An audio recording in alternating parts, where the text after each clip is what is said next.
Amigos, muy buenos días. En esta ocasión tenemos en tiempo de compliance la visita de nuestro colega y amigo Julio Ballesteros Sánchez, quien es profesor de Ciencia de la Seguridad en la Universidad de Salamanca.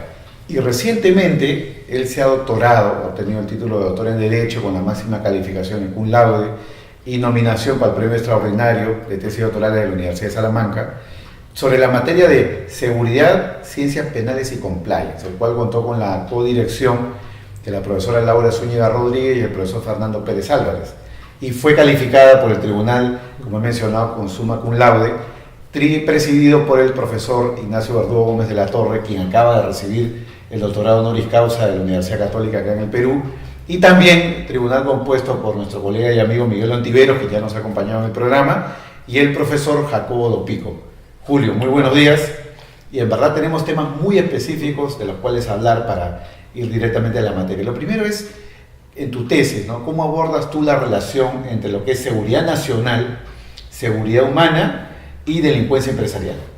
Bueno, en primer lugar, agradecerte, Carlos, otra vez estar aquí en un centro tan prestigioso como es la Asociación Peruana de Compliance y poder seguir ahondando en estos tiempos de compliance, ¿no? En un conocimiento tan necesario porque nuestras sociedades así lo exige.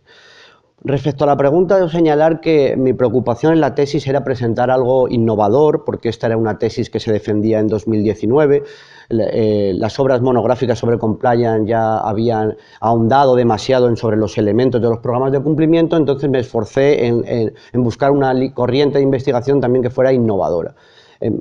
Percibí que los documentos estratégicos más importantes de seguridad nacional de países como Estados Unidos, Rusia, Australia, mencionaban fenómenos que tendrían que ver o que guardarían relación con la actividad empresarial, por ejemplo, temas de espionaje corporativo, temas de corrupción que podían socavar la seguridad de los estados democráticos. Entonces empecé a establecer ese paralelismo entre cuestiones tan alejadas como podría ser el medio ambiente, que es uno de los componentes que protege la seguridad humana, que es un concepto de Naciones Unidas, y otras materias como el espionaje corporativo al que las empresas, de las que las empresas participan de manera muy activa y que pueden deteriorar pues nuestras sociedades corrompiendo los mercados de alguna manera. ¿Qué casos podrías mencionar para que el público entienda? Porque siempre estamos pensando en el compliance con lo que es criminalidad empresarial, pero acá tú has introducido un concepto nuevo para nosotros, que es el tema de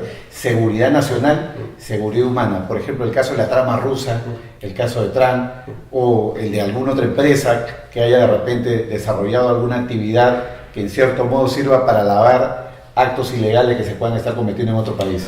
Pues dentro de los documentos estratégicos de seguridad nacional, el terrorismo es uno de los elementos que siempre ha sido mencionado como un desafío o un reto o un potenciador de las amenazas a la seguridad nacional. Entonces vemos como empresas, por ejemplo, como la franco-suiza, la FARC, en sus instalaciones en Siria habría apoyado, habría subvencionado el terrorismo internacional, y podría ser un caso real, ¿no? de esa vinculación entre empresa y seguridad nacional. También los conocidos casos de Odebrecht y el caso del banco suizo HSBC, que en los documentos del Departamento de Justicia de los Estados Unidos mencionan concretamente que son acciones criminales corporativas que pueden afectar a la seguridad nacional de los Estados Unidos o de cualquier otro estado. Muy interesante, y esto nos lleva al siguiente punto, ¿no? Que es el que tiene que ver con la relación que existe entre lo que es criminalidad empresarial y criminalidad organizada, que muchas veces se estudia como fenómenos separados, pero que los casos como los que tú has mencionado, que para nosotros es muy conocido, el de Odebrecht, más bien implican una interacción incluso entre no solamente crimen empresarial, criminalidad organizada, sino también criminalidad gubernamental. ¿Cómo abordas todo esto en la tesis?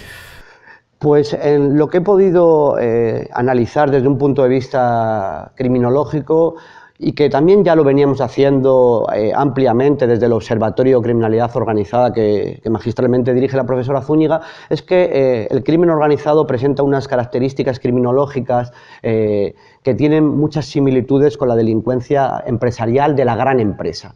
Entonces, el crimen organizado puede dominar territorios, el crimen organizado presenta características de profesionalización, tecnificación, jerarquización, mecanismos de coacción entre los propios miembros de las organizaciones, y en las grandes empresas pasa un poco lo mismo.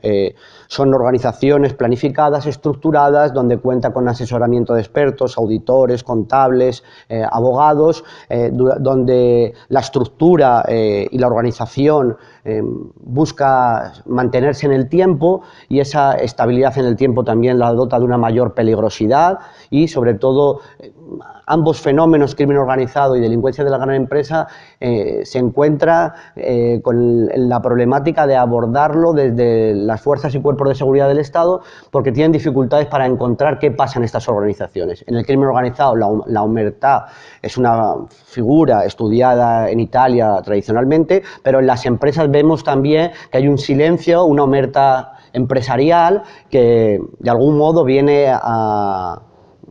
Los canales de denuncia interno, como mecanismos de los programas de cumplimiento, vienen a luchar contra esa resistencia, que es el silencio que acontece en las empresas. Nadie sabe nada, nadie sabe qué ha pasado, ni quién ha cometido las acciones criminales corporativas. Entonces, ambos fenómenos presentan paralelismos. ¿Cuál es el efecto de esta relación entonces entre crimen empresarial, criminalidad organizada, al compliance? ¿Cambia en algo el modelo de compliance según se encuentra en un caso concreto esta interrelación?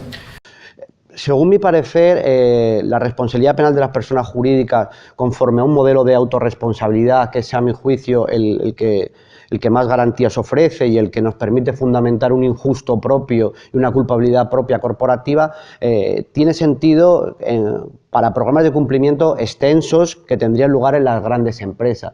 Los programas de cumplimiento en la pequeña empresa, de algún modo, no pueden desplegar todas sus capacidades, en tanto en cuanto lo que hemos podido ver en los casos condenatorios de pequeñas empresas en España es que el juez no ha motivado suficientemente cuál es el reproche propio de la persona jurídica, sino que estamos ante casos en el que la actuación del directivo, del dueño de la empresa, se traslada a la persona jurídica, y por tanto los elementos de cultura organizacional, los elementos que podrían tener con déficit estructural y organizativo, no desempeñan un gran argumento. ¿Tú adoptas en consecuencia un modelo parecido al del profesor Carlos Gómez Jara Díez cuando él defiende de que las pequeñas empresas o las empresas que no han desarrollado una cultura corporativa de manera sólida deben estar al margen de derecho penal, como los menores de edad, ¿no? Porque carecen de culpabilidad? ¿Tú compartes esa perspectiva? Sí,